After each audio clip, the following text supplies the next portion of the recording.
ಹೆಂಗೆ ನಾವು ಅಂದಿದ್ದು ಶುರುವಾದ ಒಂದು ಜರ್ನಿ ಇವಾಗ ಹಿಂಗೆ ಗುರು ನಾವು ಅಂತ ನೀವು ತಗೊಂಡು ಹೋಗ್ತಾ ಇದ್ದೀರಾ. ಒಳ್ಳೊಳ್ಳೆ ಅವಕಾಶಗಳು ಸಿಗ್ತಾ ಇದೆ. ಅದರಲ್ಲೂ ಕೂಡ ಸ್ಪಾರ್ಕ್ ಮೂವಿ ಅಂತ ಬಂದಾಗ MBBS ಪರ್ಸ್ಯೂ ಮಾಡಿರ್ತೀರಾ. ಸೊ ಆ ಒಂದು ಅವಕಾಶ ನಿಮಗೆ ಹೇಗೆ ಸಿಕ್ತು, ನಿಮಗೆ ಎಷ್ಟು ಖುಷಿ ಇದೆ?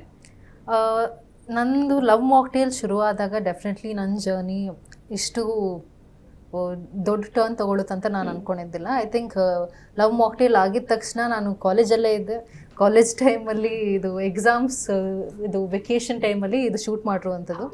ಸೊ ವೆಕೇಷನ್ ಮುಗೀತು, ಮತ್ತೆ ಕಾಲೇಜ್ ಕಂಟಿನ್ಯೂ ಮಾಡೋಕ್ಕೆ ಹೋಗ್ತಾಯಿದ್ದೆ. ಅಷ್ಟೊತ್ತಿಗೆ ಸಿನಿಮಾ ರಿಲೀಸ್ ಆಯಿತು. 1-2 ದಿನ ಸಿನಿಮಾ ನೋಡೋಕ್ಕೆ ಹೋದೆ. ಅವಾಗ ಪ್ರಮೋಷನ್ಗೂ ಕರೆದಿದ್ದಿಲ್ಲ, because I was just side artist ಥರ. It was just a small character ಥರ.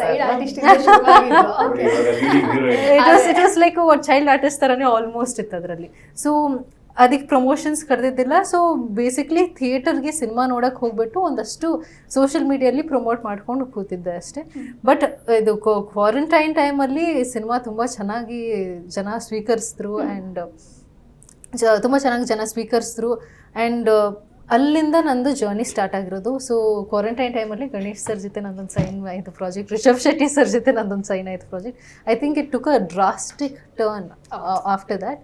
ಅದಾದಮೇಲೆ ಸ್ಪಾರ್ಕ್ ಸಿನಿಮಾಗೆ ಬರೋದಾದರೆ ಮಹಂತೇಶ್ ನಮ್ಮ ಡೈರೆಕ್ಟರ್ ಅವರು ಅಪ್ರೋಚ್ ಮಾಡಿದಾಗ ನನಗೆ ತುಂಬ ಇಷ್ಟ ಆಯಿತು. ಅವರು ನನಗೆ ಒಂದು ಸಪ್ರೇಟ್ ನ್ಯೂ ಲುಕ್ ಕೊಟ್ಟರು. And character is extremely different. ನಾನು ಮುಂಚೆ ಮಾಡಿರುವಂಥ ಕ್ಯಾರೆಕ್ಟರ್ಸ್ ಥರನೇ ಅಲ್ಲ. ಮುಂಚೆ ಎಲ್ಲ it was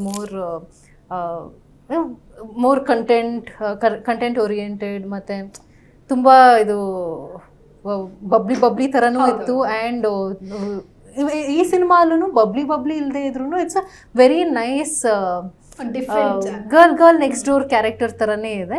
but again she has a lot of impact in the project ಅಂತಲೂ ಹೇಳ್ಬೋದು. So I am very grateful spark cinema ಬಂದು.